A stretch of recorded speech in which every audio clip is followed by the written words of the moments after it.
Hello नमस्कार दोस्तों, स्वागत है आप लोगों का। जहां भी इतिहास आएगा वहां ही हमारा लेक्चर बेहद इंपॉर्टेंट है। एनसीईआरटी पर आधारित प्रश्न संग्रह हम पढ़ रहे हैं।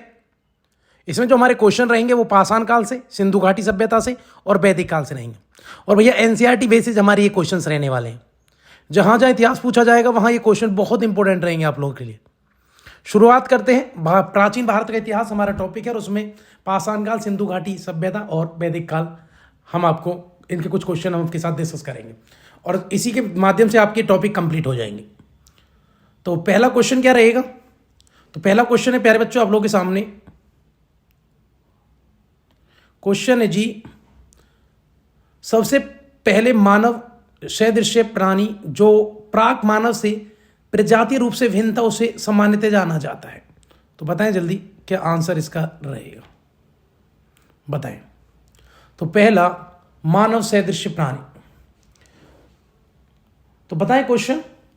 तो आरंभिक मानव है सदृश प्राणी, वो सबसे पहले कौन सा था और वो मानव से प्रजातीय रूप से थोड़ा सा भिन्न था, उसको क्या कहते हैं? होमिनिड्स के रूप में, पैथिकेंथ्रोप्स के रूप में, सीनेथ्रोप्स के रूप में या इयोनोथ्रोप्स के रूप में? बताएं प्यारे बच्चों क्या क्या क्वेश्चन रहेगा, याद रखना। अच्छा, जो मानव है, मान लो हम लोग हैं, आप लोग हैं, वो हम क्या है? हम होमोसेपियंस है। कौन है? होमोसेपियंस है। होमोसेपियंस हैं जी, हम हैं होमोसेपियंस। हम लोग होमोसेपियंस है। होमोसेपियंस याद रखना, होमोसेपियंस या सीपियंस ही है जी। लेकिन थोड़ा प्रजाति रूप से जो भिन्न था वो जो था भैया उसका नाम था पिंथेकैंथ्रोपस। ये था पिथेकैंथ्रोपस, ठीक है, याद रखना। पिथेकैंथ्रोपस जो थे वो होमोसेपियंस हम लोग आप लोगों से थोड़े भिन्न थे।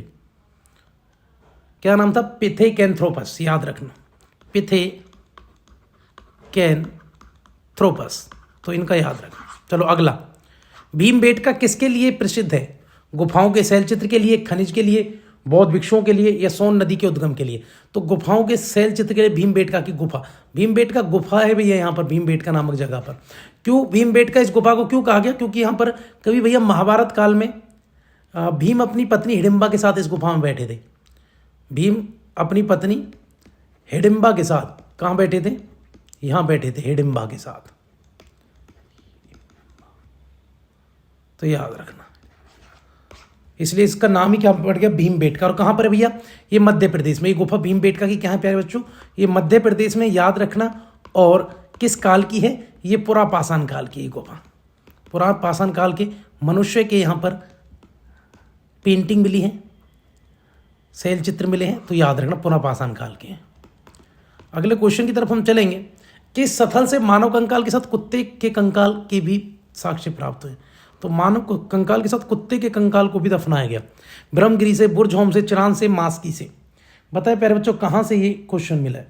तो मानव कंकाल के जो साक्ष्य मिले भैया वो बुर्जहोम से मिले, जम्मू कश्मीर से, कि मानव और कुत्ते को एक ही उसमें दफनाया गया। तो बुर्जहोम जम्मू कश्मीर से, ठीक है जी। मानव और कुत्ते की जो कंकाल मिले एक ही कब्र से मिले, बुर्जहोम जम्मू कश्मीर में। अगला क्वेश्चन है, नवदा टोली का उत्खनन किसने करवाया? बताइए इनमें से किसने नवदा टोली जो जगह है उसका उत्खनन किया? याद रखना, बहुत इंपॉर्टेंट क्वेश्चन है। और अच्छा, पहले तो ये समझे कि नवदा टोली जो है वो है कहाँ? तो भैया ये है इंदौर के पास, मध्य प्रदेश में। तो नवदा टोली कहाँ है? एमपी में मेरे प्यारे बच्चों, इंदौर के पास है, मध्य प्रदेश में, ठीक है। किसने खोजा?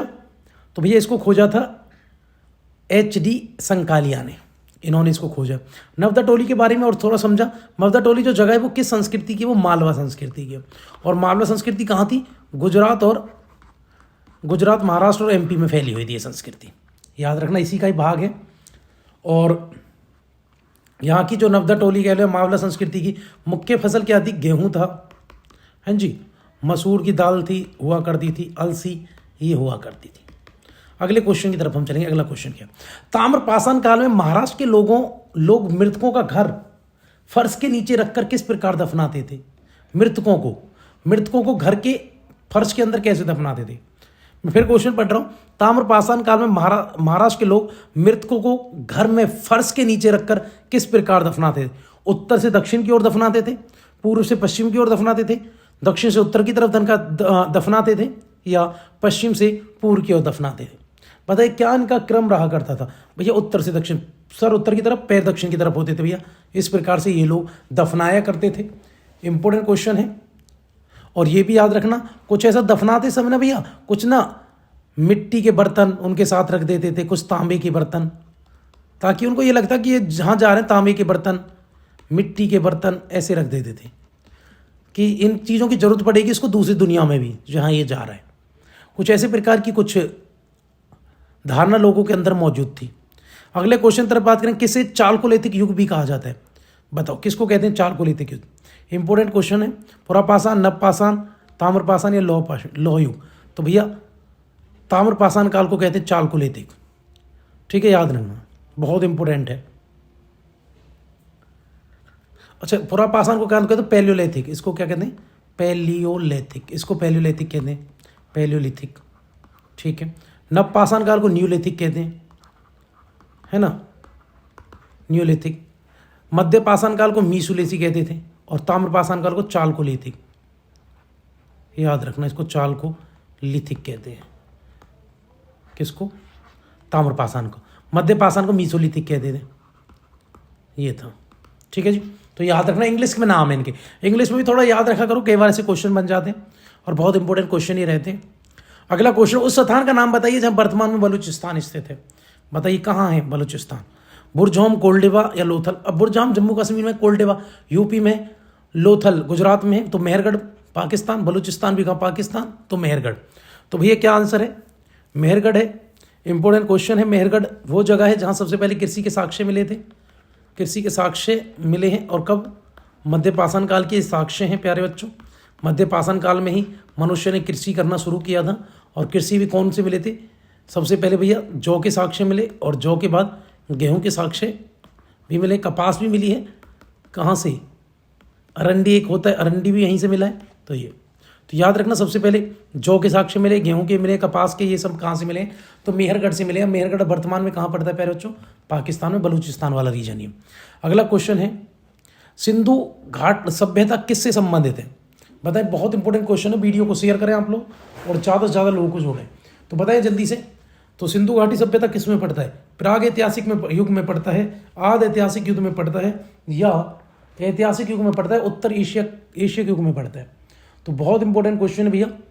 तो सिंधु घाटी जो पड़ता है वही आद ऐतिहासिक में पड़ता है। आद ऐतिहासिक याद रखना, आद ऐतिहासिक युग का है। प्राग ऐतिहासिक क्या होता है भैया? ऐसे साक्ष्य जिनके हमें साक्ष्य भी नहीं मिले और हम पढ़ भी नहीं पाए। आद ऐतिहासिक वो साक्ष्य तो मिले लेकिन पढ़ नहीं पाए, अंदाजा लगाए बस। ऐतिहासिक वो है जिससे हमने क्या कर लिया है, जिसके साक्ष्य भी मिले और हम पढ़ भी चुके हैं। और आज का जो मॉडर्न इतिहास आज़ादी के बाद वो उत्तर ऐतिहासिक युग आप उसको कह सकते हैं। निम्न में से कौन सुमेलित नहीं है? बताएं। नहीं पूछा है, इससे बहुत इंपॉर्टेंट है कि भैया आप क्वेश्चन को ढंग से पढ़ें कि नहीं पूछा है या है पूछा है। तो बताइए, सुमेलित नहीं है। हड़प्पा से दयाराम साहनी है।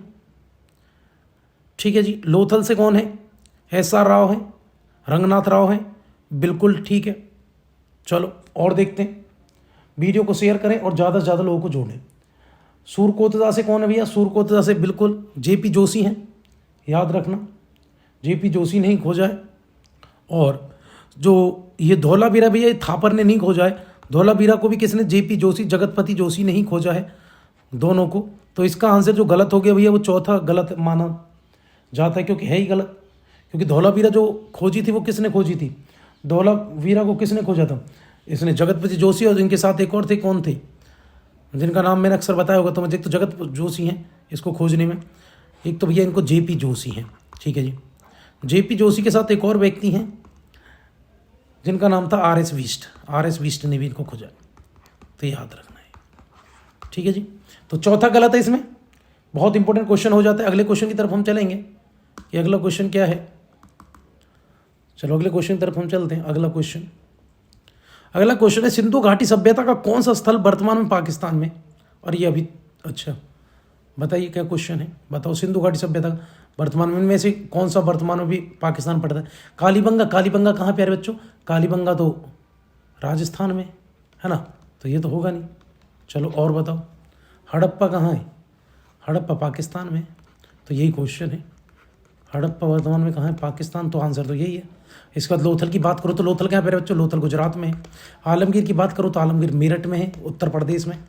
तो आंसर क्या है? आंसर है प्यारे बच्चों हड़प्पा। सबसे पहला गैस खोजा गया शहर है, आज वर्तमान पाकिस्तान पड़ता है। अगला क्वेश्चन, मोहनजोदड़ो में सबसे बड़ी इमारत कौन सी थी? बताएं। विशाल स्नानागार, अन्नागार, बड़ा भवन, सभागार, जो इमारत, तो बताइए कौन सा है। इंपॉर्टेंट क्वेश्चन है, वीडियो को शेयर करते रहिएगा और ज़्यादा से ज़्यादा लोगों को जोड़ते रहिएगा। तो भैया सबसे ज़्यादा बड़ी इमारत अन्नागार, या इसी को अन्न कोठार भी कहते थे। इसी को ही क्या कहते थे? अन्न कोठार सबसे बड़ी इमारत है, याद रखना। इसमें 12 कक्ष हुए करते थे, 12 कमरे आमने सामने, 6 कमरे इधर थे एक तरफ और सेम 6 कमरे दूसरी तरफ होते कमरे, यानी कक्ष। तो सबसे बड़ी यही थी भैया। सबसे पवित्र इमारत की बात करेंगे तो वो भी सबसे बड़ी पवित्र इमारत जो थी वो स्नानागार था, सबसे बड़ी अन्नागार। अगला क्वेश्चन, सबसे पवित्र प्रमुख स्नानागार। सिंधु घाटी सभ्यता में कौन सा स्थल भारत में स्थित है? बताओ इनमें से कौन सा भारत में? भैया हड़प्पा पाकिस्तान में, ठीक है जी। मोहनजोदड़ो पाकिस्तान में, उपरोक्त में से कोई नहीं। तो लोथल बता, लोथल कहाँ पर है? लोथल पर गुजरात में, तो आंसर क्या है? लोथल भारत में है। अगला क्वेश्चन, सिंधु घाटी सभ्यता की प्रमुख विशेषता क्या थी? प्राकृत में शक्तियों की पूजा करते थे, व्यवस्थित शहरों के जीवन था, ग्रामीण खेती थी, या जाति आधारित समाज था? भाई ये जाति आधारित समाज कहीं नहीं दिखता, तुम्हें ग्रामीण खेती इतनी नहीं दिखती है। बिल्कुल सिंधु घाटी सभ्यता का जो मेन रीजन था उसकी हम बात करें तो उधर भी आप जाएंगे तो नहीं। दूसरा, प्रकृति की शक्ति पूजा थी, इतनी पूजा आपको नहीं दिखेगी। तो क्या थी? स्वस्थ शहरी व्यवस्था बहुत अच्छी थी, शहरी और जल की व्यवस्था के लिए जाना जाता था। आंसर है प्यारे बच्चों दूसरा। अगर हम इसके जान सबसे प्रमुख तो यही है। अगला है, हड़प्पा कालीन स्थल रंगपुर किस राज्य में था? पंजाब में, पूर्वी उत्तर प्रदेश में, गुजरात में, राजस्थान में। बहुत सिंपल और बहुत इंपॉर्टेंट क्वेश्चन है प्यारे बच्चों। रंगपुर गुजरात में हुआ करता था। रंगपुर कहाँ? गुजरात में। रंगपुर से क्या मिली थी भैया? चावल की भूसी मिली थी, याद रखना। क्या मिली थी? चावल की भूसी मिली थी रंगपुर से, ठीक है, चावल की भूसी। अगला क्वेश्चन, सिंधु घाटी सभ्यता के लोग किसकी पूजा करते थे? बताइए। पशुपति को पूजते थे, इंद्र वरुण को पूजते थे, ब्रह्मा को पूजते थे, या विष्णु को पूजते थे? बताइए जल्दी से। तो भैया पशुपति को पूजते थे। पशुपति कौन से भगवान है? आदि शिव में भैया, शिव भगवान है। कौन है? पशुपति, आदि शिव में इनकी पूजा करते थे। इंद्र की तो भैया वैदिक काल में दिखेगी तुम्हें, ब्रह्मा विष्णु इंद्र वैदिक काल, उत्तर वैदिक काल में। अगले क्वेश्चन तरफ चलते हैं। बहुत इंपॉर्टेंट क्लासेज हैं भैया, सारे के सारे क्वेश्चन बहुत इंपॉर्टेंट है। चलो देखते हैं अगला क्वेश्चन क्या है। बहुत इंपॉर्टेंट क्लास है भैया, वीडियो को शेयर करते रहे आप लोग और ज़्यादा से ज़्यादा लोगों को आप वीडियो के साथ जोड़ना। अगले क्वेश्चन के बारे में हम बात करेंगे।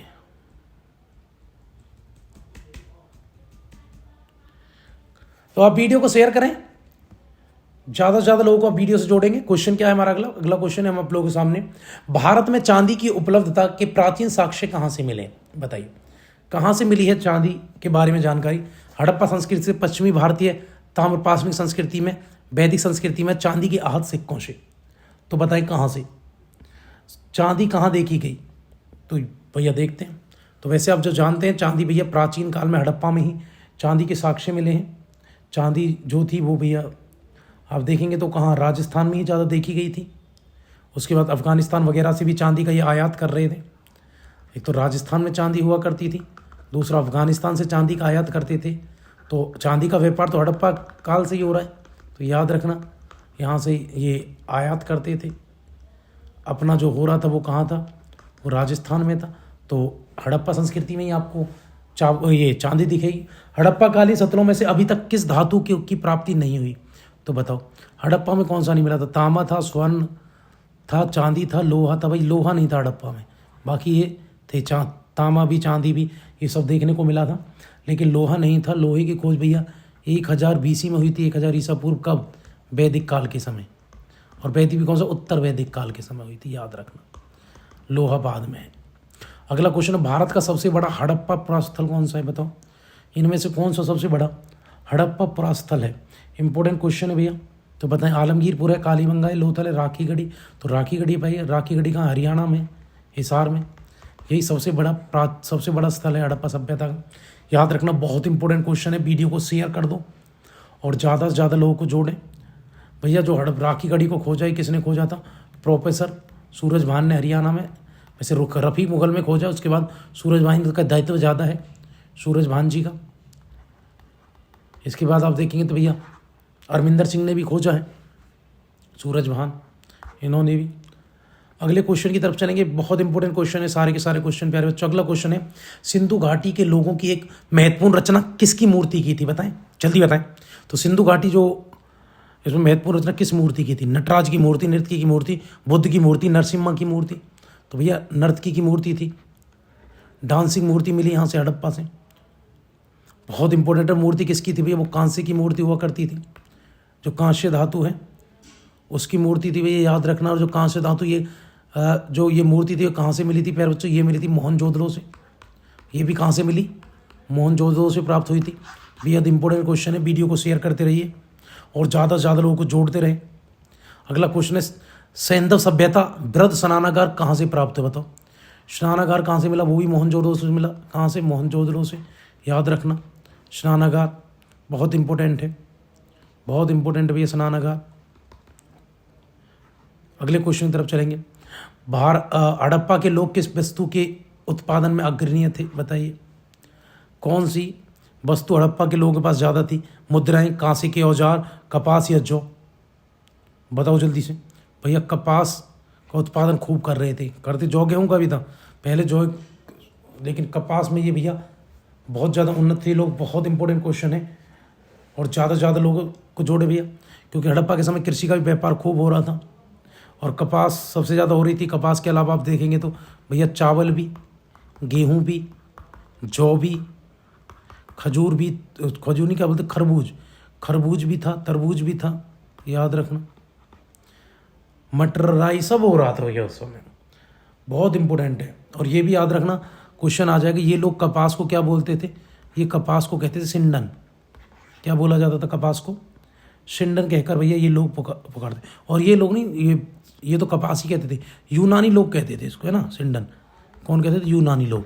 यूनानी लोग कपास को क्या कहते थे? सिंडन कहते थे, है ना। सिंडन कह के यूनान में कपास को कहा जाता था सिंडन। कपास के लोग क्या कहते थे? इसको सिंडन कहते थे। किसको? कपास को।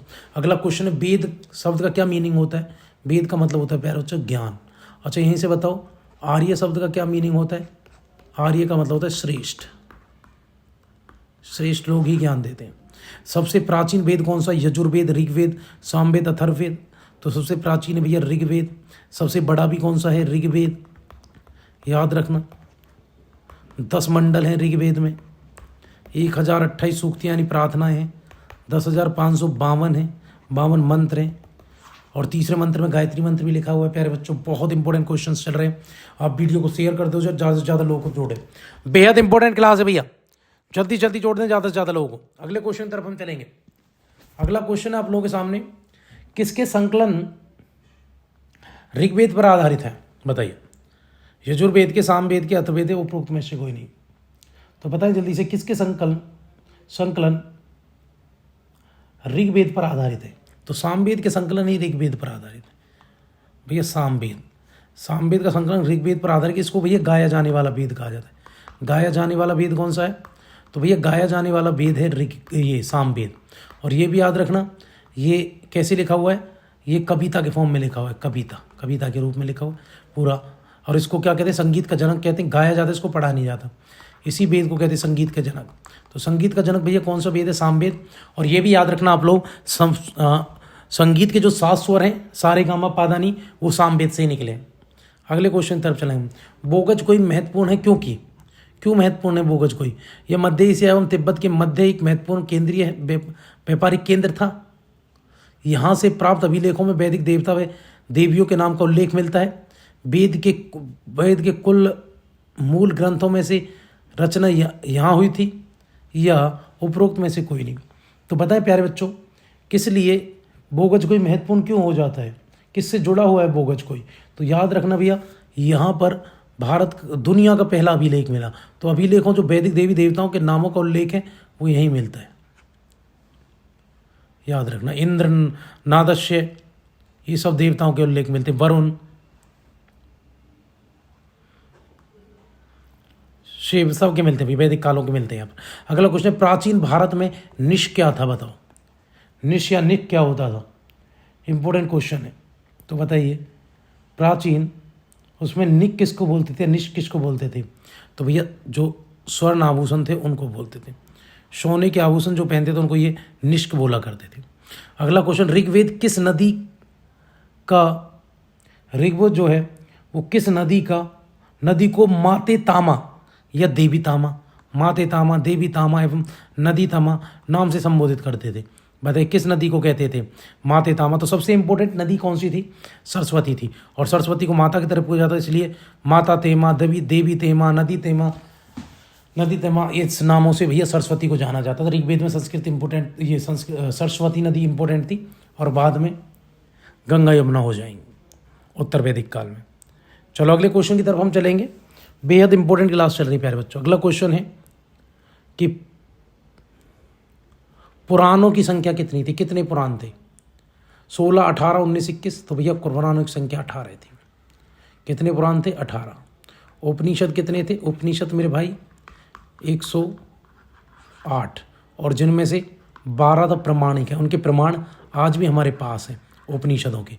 तो उपनिषद कितने? 108 और पुराण 18। यज्ञ संबंधी विधि विधानों का ज्ञान कहाँ से मिलता है? ऋग्वेद से, सामवेद से, ब्राह्मण देव से या यजुर्वेद से? तो याद रखना भैया, ऋग संबंधी मंत्र मिलते हैं यजुर्वेद में। अगला क्वेश्चन है, आध्यात्मिक ज्ञान के लिए विषय में नचिकेता और यम का संबंध किस उपनिषद में? बताए। बहुत इंपॉर्टेंट क्वेश्चन है, बताइए। बेहद इंपॉर्टेंट क्वेश्चन है, नचिकेता और यम के बीच जो संवाद हुआ वो किस उपनिषद में मिलता है? ऑप्शन है, क्या वो बृहदारण्यक उपनिषद में, छंदोग्य उपनिषद में, केन उपनिषद में या कंठोज उपनिषद में? तो भैया किसमें? वो कंठोद उपनिषद में है। याद रखना, इंपॉर्टेंट है, और इंपॉर्टेंट नहीं बेहद इंपॉर्टेंट है, बेहद इंपॉर्टेंट है। वीडियो को शेयर करें। अगला क्वेश्चन है, अगला क्वेश्चन क्या कहता है? अगला क्वेश्चन भैया, पुरुष मेद का उल्लेख किस ग्रंथ में है? बताएं। पुरुष मेद का उल्लेख बच्चों किस ग्रंथ में मिलेगा? कृष्ण यजुर्वेद में, शुक्ल यजुर्वेद में, शतपथ ब्राह्मण में या पंचविश ब्राह्मण में? बताएं किस में? तो भैया वो शतपथ ब्राह्मण में। पुरुष मेद का किस में है? शतपथ ब्राह्मण में। वैदिक काल में किस पशु को अगन्य कहते थे? बैल को, भेड़ को, गाय को, हाथी को? अगन्य होती थी गाय, और गाय को अगन्य कहते थे। और ये भी याद रखना, अगन्य का मतलब क्या होता था? अगन्य का मतलब होता था ना मारने योग्य, न मारने योग्य, जिसको मारा ना जा सके या जिसको मारना नहीं चाहिए, तो अगन्य कहते थे गाय को। अच्छा, ऋग वैदिक काल में जो विवाह के समय महिला को जो उपहार मिलते थे उसको क्या कहते थे? क्योंकि दहेज प्रथा तो नहीं थी, महिला को मिले उपहार, तो भैया उन उपहारों का नाम होता था बहतू। उनको कहते थे बहतू, याद रखना, उनको बहतू कहते थे। किस वैदिक साहित्य में मोक्ष की चर्चा है? तो बताओ किस में मोक्ष की चर्चा है? ऋग्वेद में, परवर्ती संहिता में, ब्राह्मण में या उपनिषद में? बताइए मोक्ष की चर्चा किस में है? ऋग्वेद में, परवर्ती संहिता में, ब्राह्मण में, उपनिषद में? बहुत इंपॉर्टेंट क्वेश्चन है, बेहद इंपॉर्टेंट। तो बताएं जल्दी से, किस वैदिक साहित्य में मोक्ष की चर्चा है? तो भैया जो किस में है मोक्ष की चर्चा? तो मोक्ष की चर्चा उपनिषद में, याद रखना, उपनिषद में मोक्ष की चर्चा है। बहुत इंपॉर्टेंट क्वेश्चन। अगला क्वेश्चन, अगले क्वेश्चन की हम बात करेंगे भैया।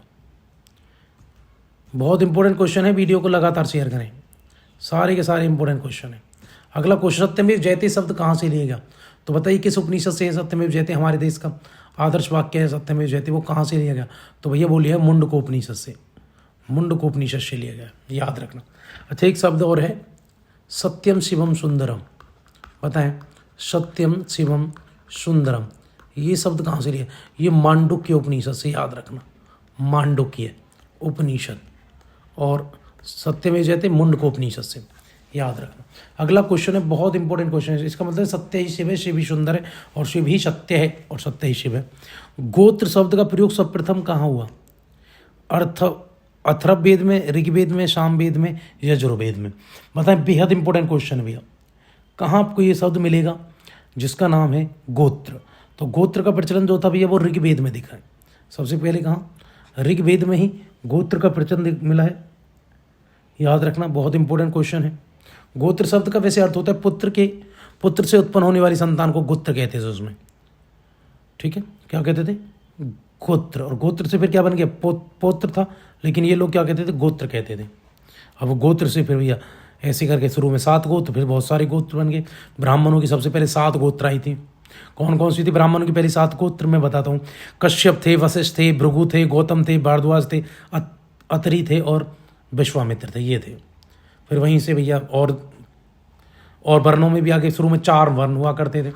पहले ब्राह्मण वर्ण था, क्षत्रिय था, वैश्य था यानी बनिया, और तीसरा चौथा क्या था, शूद्र थे, ये थे।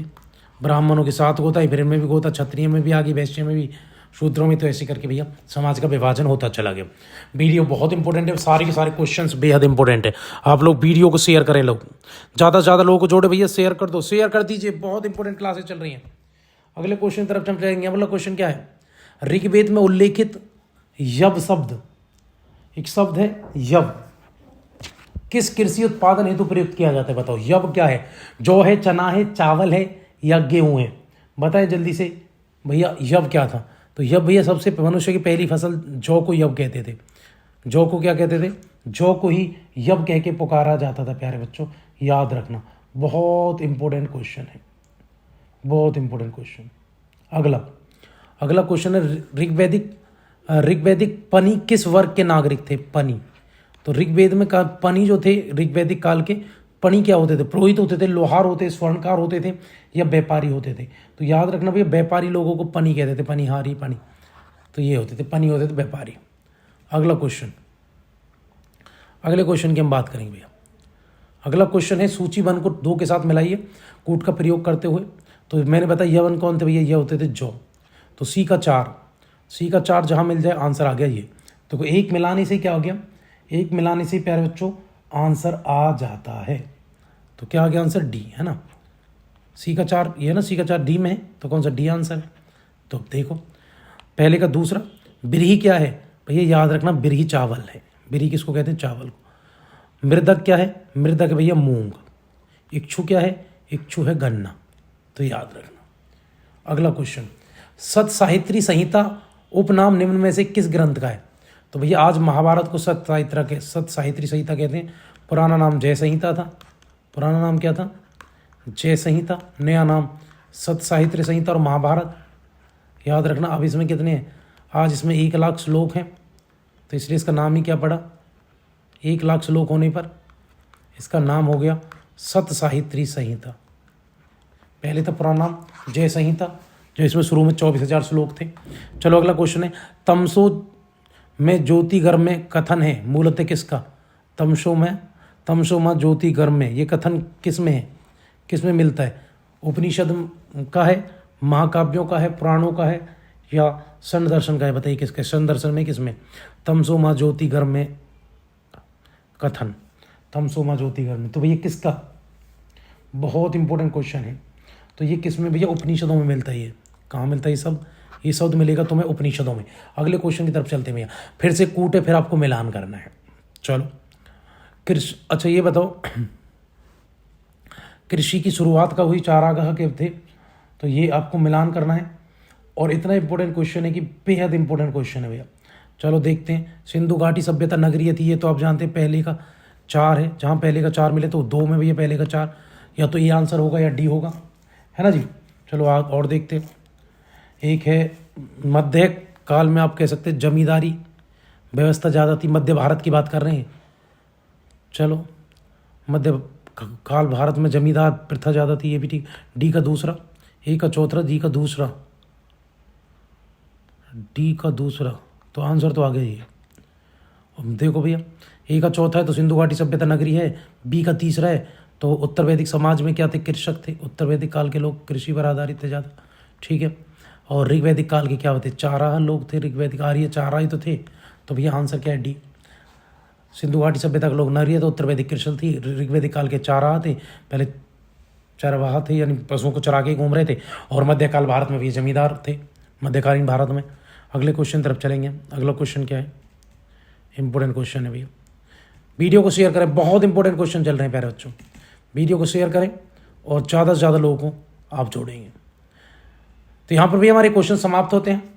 बेहद इंपॉर्टेंट क्लास चल रही है, ऐसे ही आपको सारी हिस्ट्री कवर करवा दी जाएगी और ये क्वेश्चन भूबे आपको एग्जाम में मिलते हैं प्यारे बच्चों। और भी हमारे बहुत सारी क्लासेज हमारी पढ़ी हुई, इससे पहले पॉलिटी की भी हमने क्लास शुरू कर दी है, उसकी 1-2 क्लासेज हो चुकी हैं, उसको देखें अब जाके। जय हिंद, जय भारत प्यारे बच्चों।